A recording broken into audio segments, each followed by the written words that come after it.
And welcome back. Thank you for staying with us. It's time for Opinion Court. Please do get in touch with us on 22422, which is our SMS line. And if you're online, use the hashtag Opinion Court. That, of course, is as one word, and I'm at Anki Guta and with an E. I'll reintroduce my guests to you, and our topic tonight, to my immediate right, is Barak Maluka, who is both a lawyer and... No, are you not? Never studied any law. But yet here you are alleging. The lawyer is there. The lawyer is Komodo Ganjo. I know. He's both a quack. No, he's a political expert, and thank you so much. Journalist by training, examination, qualification, and practice. Right. And I'm satisfied. And he's satisfied with that. And political commentator for us tonight. Next to him is Edward Kisiangani, who's our resident political analyst, and next to me, the lawyer. Thank you. You want to tell us where Thank you. I'm satisfied. I'm satisfied as well. Komodo Ganjo, and you're all welcome to the show tonight.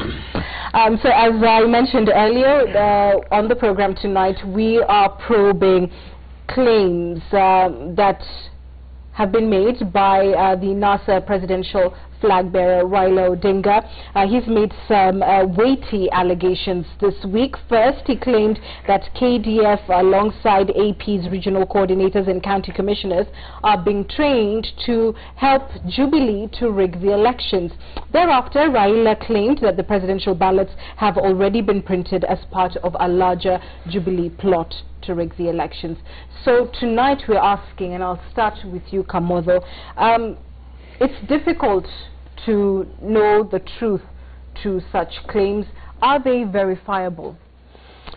I think it's a difficult one, and one is that former Prime Minister Raila Odinga has every right as a candidate to raise issues that may go to the credibility of the elections, and I think that is something that must be done. I think, however, that one needs to be very, very careful that any of these allegations, particularly of the nature that are being raised, are supported by not necessarily conclusive evidence, but some evidence that objectively would justify the raising of the allegations. Because in the absence of that evidence, then what it does, it just becomes another complaint, and which people can dismiss. And the danger of that is that even when Honorable Raila Odinga eventually raises issues which have substance, people have learned to dismiss the allegations, and that is the danger of it. So yes, there is need to raise the issues when they arise.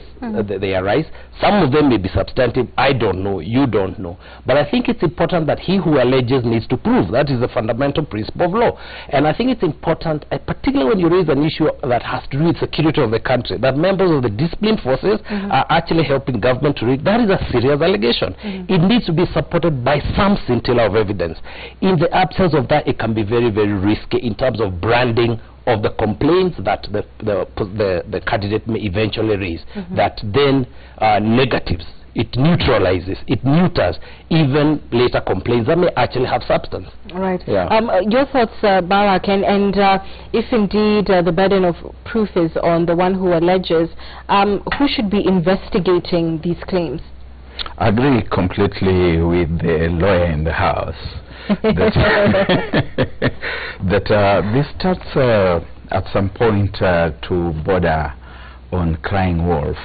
And the problem with the crying wolf is that the day the real wolf is around, people are likely to say that this is the usual practice. I know that at times such as this, there is a lot of propaganda. I would take this in the same vein as when President Kenyatta was saying that the name of Kalonzo Musyoka had been put forward for nomination to the Senate, while we know very, very clearly that that is not even possible. And to everybody concerned, I think KDF is gunpowder. Keep them out of politics. Whether it is Raila Odinga, whether it's IEBC, whether it's President Kenyatta, whether it is any military general, KDF, keep them out of these things.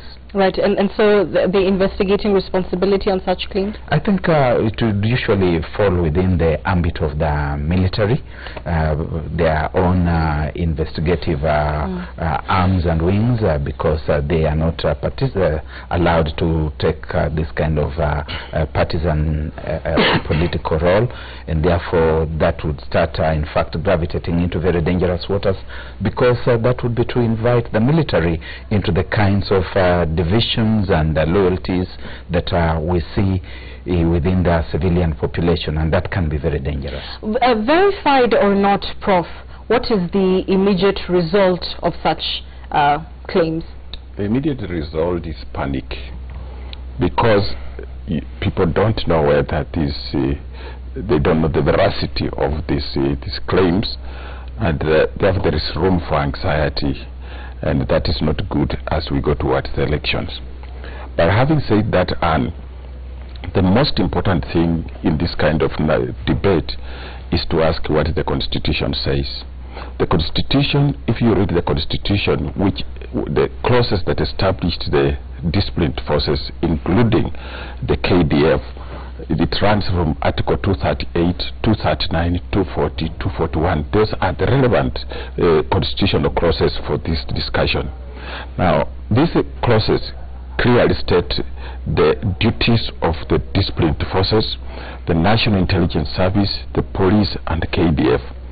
And if you read Article 239, 238 gives them the general values and the principles of operation.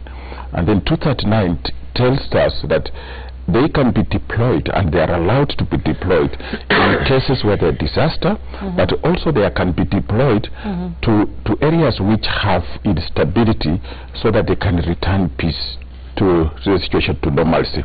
Now in that case, they say, and the Constitution is very clear, that if that deployment is made especially in areas with instability, that must be done with the consent of Parliament. So if you look at the allegations which have been made by Raila Odinga, I think you ask this question: is President Kenyatta about to violate the Constitution? Because there has not been a request so far which makes him deploy the KDF in any area that he thinks is unstable. So if he has brought in the KDF, he needs consent from Parliament. We haven't reached there. But when you talk about the police, the President and the government in power have a right to prepare for the general election, given how emotive it is, to make sure that we do not end up with a situation where the peace of the nation is violated. But with regard to KDF, if the need arises, we shall need the input of Parliament. Now, if the President is intelligent enough not to violate the Constitution, so I don't know whether the President wants to violate the Constitution. And then secondly, with regard to Honorable Raila Odinga, I think the question to ask is he reporting to the Republic that the President has already decided to violate the Constitution, and where is the evidence for that? We would like to get that evidence, and when we get that evidence, as my brother is saying, we as citizens have a right to take action. And what kind of action should we take in that case? We impeach the President if we have evidence for that, purely because he has violated the Constitution. In the present circumstances, I do not have any evidence that the President can single-handedly deploy and even start using KDF against the provisions of the Constitution. Okay, so would you then concur that this amounts to crying wolf, or would you say, would you agree, as some have opined, that the opposition may be playing to people's emotions, some going as far as calling it fear-mongering? What I would say is this: if indeed the President is trying to violate the provisions of Article 38, 238, 239, and 241, he knows his responsibilities. He must know that he's trying to create an assault against the Constitution is impeachable. But so therefore, we can even suspend this election and impeach him. But if the President is not responsible for that, and it is Raila Odinga who is doing it, he has integrity issues, and he should not be allowed. He should not be allowed to even stand for elections, purely on the fact that he's causing anxiety for something that he has no evidence about. So on both ways, we need evidence. And if there is no evidence, we direct our assault on people who are making allegations which are not there. But if there is evidence, then the president is also impeachable. So either way, I think we are speculating. We are whistling in the dark. We are talking about very vague generalizations, allegations, and I don't think that the nation even needs to wrap its mind around. But they've been made by a presidential candidate. Presidential candidates are known to make all manner of allegations. Sometimes they do not stop to advise themselves that what they are doing is potentially very explosive. I know that has been repeated even today, but deep in my heart of hearts, I don't think that that is happening. And I think the danger, Anne, is that Honorable Raila Odinga must be careful about reinforcing brand Raila as an opposition, anti-system person, because the danger with that is that it sinks on the minds of many that the appropriate position for Honorable Raila Odinga is to be an opposition chief. Someone who challenges government, someone who attacks government, as opposed to be someone who leads government. Because when you lead government, part of that comes with the responsibility of respecting the institutions that exist. Those institutions may not be perfect, but if you attack the judiciary, you attack the Electoral Commission, you attack the police, you attack the military, you attack the provincial administration, when you get there, then you deny yourself the regal profile that is required of leadership. So yes, there's a place to complain, but there's also a place to be careful. And also there are some things you leave to your minnows. There's some place you leave to your underlings. You don't have to be the one who cries all the time. Some things you leave to others so that you even come in a statesman manner to cool temperatures. Right. As supposed to be the mouthpiece at all times. That is not helpful for brand Raila. Right. But where it is helpful, my brother Kamoto, is this. Raila Odinga is coming from an experience, a political experience that has been, in some cases you can say, horrendous for him, because for a long time he has been trying to be our president. So in the situation in which he is, I think what he has succeeded to do is to play victim. Which is very good for his case. Yes, right? So it shows that if he loses the election in August, it is the narrative that he's implanting, and it's a political strategy that it let people say, I have already been rigged out, I'm always being rigged out, and therefore he's playing victim. And this playing victim is not without any results. In some cases it can go your way where people really feel bad about it. They think he's not a credible leader. But on another hand, it can score goals for him, especially if a mistake happens during the election. And you know why? During this election, we are using technology, my brother, and sometimes things can fail. Not because anybody has intended them to fail.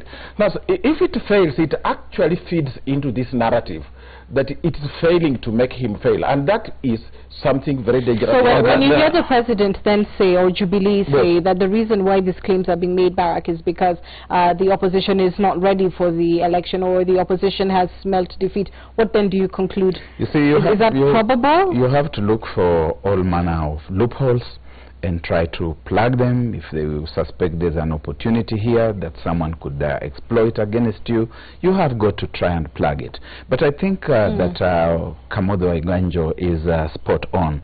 You cannot be your own political gadfly all the time. You must have some minnows who are your gadflies.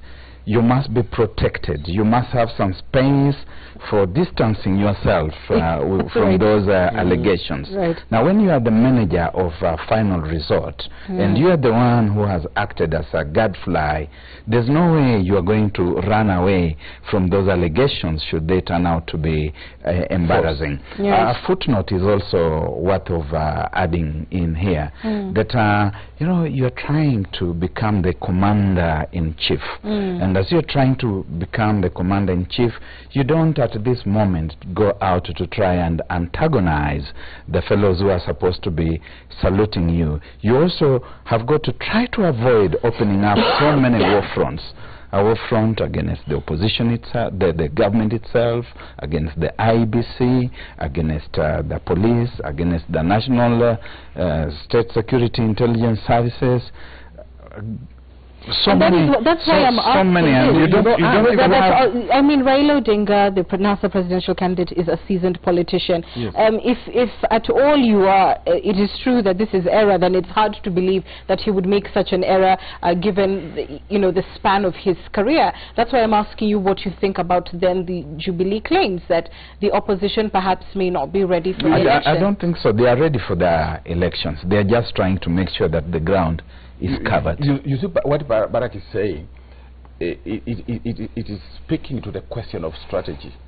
I don't know who advises Raila Odinga, but probably he has some advisors. But if they are the ones telling him this is the right political strategy, it could backfire. I go with what my brother Barak is talking about, that in terms of strategy he should be above what these claims are. He has people like Kaluma, he has Badi, he has very many people who can make these allegations. And they can make these allegations. He should be the one to bail them out if they are put in court and they are jailed. Oh my but goodness. now he's the one who is making the allegations. And then he can even plead with the institutions when he finds out that that is not true. He can go and say, maybe they were reckless, but I am above that, I'm a national leader. Yes. So really in terms of strategy, he could still be surrounded by guys who don't know what political strategy is, but probably they think that when they smile at Raila Odinga, they are giving him strategy. So I think he needs to look at the politicians. So actually that is what you are saying. There are certain claims that have been made in Jubilee too. And you have had fellows making certain comments. But I think Kenyatta has been a little more careful. He sometimes keeps off and some people start talking. They take on Raila Odinga. You know, Raila Odinga should stop arguing with the Duale. He should wait for comments from Uhuru and he answers. He should not even answer Ruto. So he should not even answer Ruto. So in fact, ladies and gentlemen, he has completely lost it in terms of strategy. In the next 45 days, he must switch focus from what I call political naivety that is gripping his camp. He has not yet started looking like the president. Okay, gentlemen, let's switch gears very quickly to the ballot issue. Of course, you know that the opposition has gone to court over this matter. We've heard from the Chief Justice intimating that there will be no decision made that will affect the date of the elections at August 8th. It is. What do you make of the nature in which the opposition has very vehemently opposed this Al-Ghurair tender award? And are you concerned at all? Do you believe the claims by Jubilee that the opposition may be trying to delay the election? And what would the result of that be? Can I say this? That I think the claims about the tendering process of Al-Ghurair, I think that is the correct pronunciation, were legitimate. You must remember that these issues were taken to court twice. I think the challenge with these later complaints is at two levels. One is the timing of the complaint. If you remember, the award to this company was made, I think, on May 29th or thereabouts. 3 weeks later is when today, I think, the suit papers were filed. Recognizing the amount of time we have before the election and the fact that if the contract was signed on May 23, it means that even the contract price has been paid, which means the risks are not just about the extension of the election date, it's also about the cost to the country. So whereas the opposition has every reason to raise legitimate claims, I think the timing was important. If indeed they had grounds, the place to have raised them is immediately the tender was issued on May 29th. It is now the 21st, 22nd of June. That is irresponsible. Number two is on the question of the substance. I've had an opportunity to look at the court papers. Now, we don't want to litigate the matter in the media. But if the essence of that case is the issues that are raised in those pleadings, I think it's unfortunate. And so what I am saying again, it's the same issue I've raised before. That if you're going to raise issues, for example, and say that Uhuru Kenyatta is the agent of this company in Kenya, please, for goodness sake, this is such an important issue. Please have the documentation to support it, to prove it. Because even when you go to court, the court is not going to depend on the nature of claims made in public rallies. You will have to present evidence. And it is not to say that some people are dissatisfied. You need to produce evidence of complicity. Number 3 is on the statement by the Chief Justice. And this is why I think it's important for the media also to be responsible. If you look at the tweet, I think that was sent out by the Nation media today, the Chief Justice has clarified what he said, and he actually even produced the full text of the statement he made. I think it was in Homa Bay. And he says it had nothing to do with the case that is going to court. The problem now is because that issue was presented as if the Chief Justice was making a comment about this case, which the opposition had said it was going to court. IBC had said there may be delay. There is certain discredit, there's some level of discrediting of the judiciary institution that has now crept in. And it is to say, therefore, that on these issues, it is not just the opposition chiefs who must be careful. It is not just the president and the people in Jubilee. It's the media also, because these issues can be very inflammatory and they can lead to the loss of credibility of a critical institution in the electoral process. So let us be careful. If the Chief Justice is said to have done something against, before the media runs it, ensure you have the information, call the Chief Justice, clarify.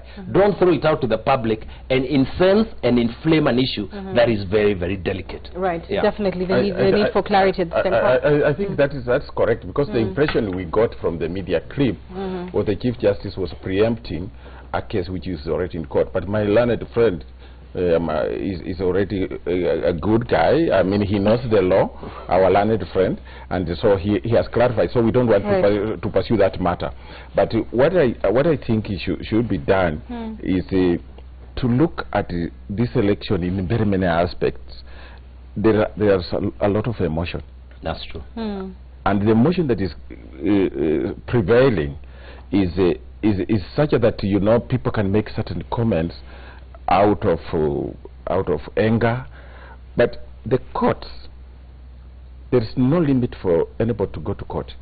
Only that when you look at our constitution itself, there is no way, even if the court were to say that we cannot have elections in August because somebody is still in court, that thing will be handled by the constitution itself, because postponing the election needs a referendum, because it means you have to extend the life of the term of the president.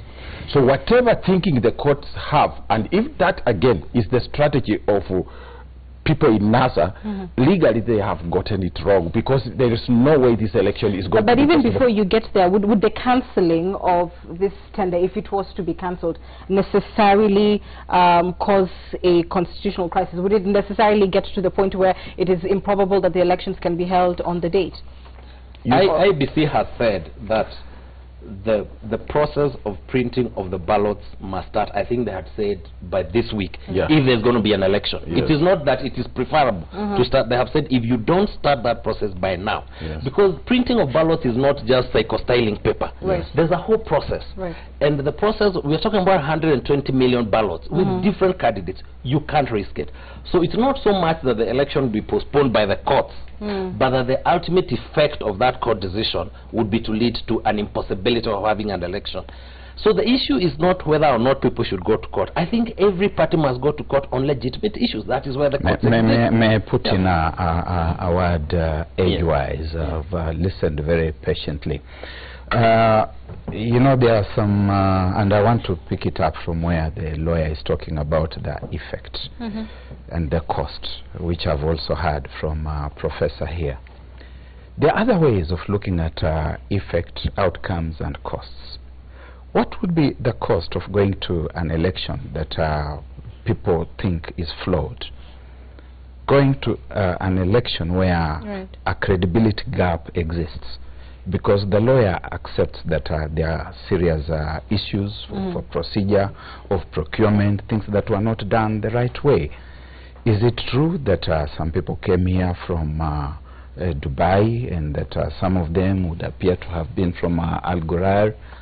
It's yes. Is it true that people in government, including from State House, have been to Dubai? regardless of what they went to do there, yes.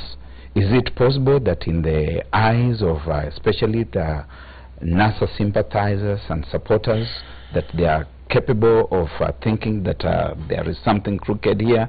The answer is again yes. Is it true that when you listen to the IBC and Jubilee, they seem to be reading from the same script, that at some point you think one is another one's poodle and the other one is another one's lapdog? Yes. So there are serious issues here which the IBC, as we have said before, need to come out and speak for themselves and remove that credibility gap. But when you see some kind of hubris, there's hubris from even the IBC, I'm afraid I must say that, a bit of hubris also from the Jubilee politicians, and the mood in which the whole thing is being prosecuted. It starts in fact irrigating a very, very dangerous scenario, and we may say yes, the elections will go on that day regardless of what anybody says. And I think you are incubating something very dangerous. These people need to come together and talk, and the IBC should create that forum. And people who are speaking from high horses, especially somebody like the deputy president who doesn't know to measure his words. I'm afraid I must say that. I can't sit here and go away without saying it. He has no sense of occasion. He has no sensibility about the seriousness of issues that could cause a conflagration. Which comment are you referring to particularly? He was somewhere today, I think in Nyeri, and he was saying things that they are completely finished. They have no agenda. They are afraid of elections. And the manner in which he's doing it is informed of hubris. Now, such things are not just about Raila Odinga. Raila Odinga has a constituency of followers out there and who are buying into this narrative. So there is need to listen to even what the church, the Episcopal Conference I saw the other day and others were saying. Sit down, create confidence, restore confidence that actually what we are doing is above board, and then we can carry on. You see, that one is, I think, is a good observation, Barack, my brother. But I think the point that Anne is raising, either way there is a cost. So we need to find a middle ground and make sure that our country goes through an election.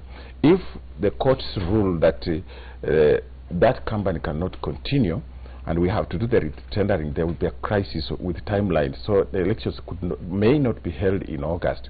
And what are the constitutional... You believe that, Prof? Because there are those who have argued that perhaps there is still time. We will be cutting it close, but there's still time. It depends on which company you engage, which technology you go for, and also there are also legal issues involved if you start retendering, which will still come up in the process. And we just 45 days. So there are quite so many variables involved. But also, if you go to the election, as Barack has said, and then there are big issues which cannot be resolved right now, again the credibility of election will be in question. So I think there is a middle ground.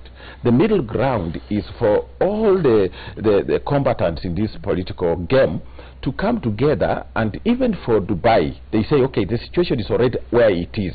Why don't we check whether there is a problem with this printing and it's likely to raise this? So both of them should deal with, come up with a framework where we can still work with Al-Ghurair and all their fears are addressed in a particular way, yes, so that we can still go for the election. But how do you address the fear that they believe that the presidential ballot papers have already been printed? What you can I don't think that there is any evidence, Anne, that what we are hearing from one political wing.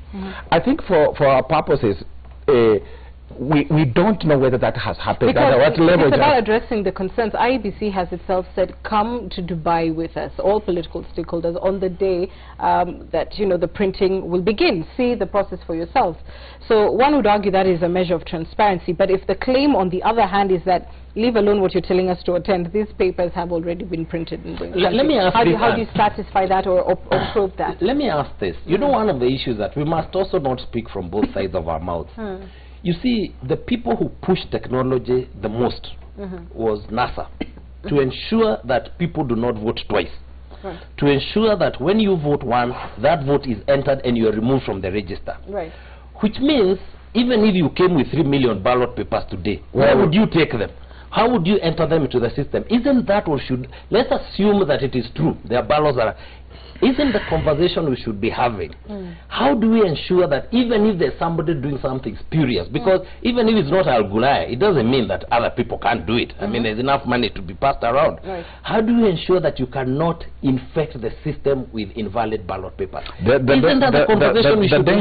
danger Yeah. here, and which I also try to see from the other side, is that regardless that there is technology, if the ballot boxes have been stuffed, the announcement of the winner at that point is in a certain sense almost final. Of course, you'd have we to have go through the the court's appellate. decision tomorrow. You'd have to go through the appellate processes, and I want to agree with Kamodo Waiganjo here that maybe the media is also sometimes getting it wrong, because the impression is being created here, unfortunately, that the judiciary seems to be already taking a certain position on this, and fortunately it says it's not the case. But the fear would be that once the IBC says that so-and-so, on the basis of the evidence that is available of the counting, is the winner, then you have got this protracted process. And I think somebody must be afraid of that. So ultimately, we are not even saying, I'm not arguing, for example, that go back to the tendering, get somebody else to do it. I'm arguing that there is a need of cooling down of tempers and temperatures, and a need for a sober addressing of these issues to restore confidence. All right. And I believe on that note, we are absolutely out of time. I thank you all for your views and hope to have you all back on the program. We're taking a break and we're back with more after this.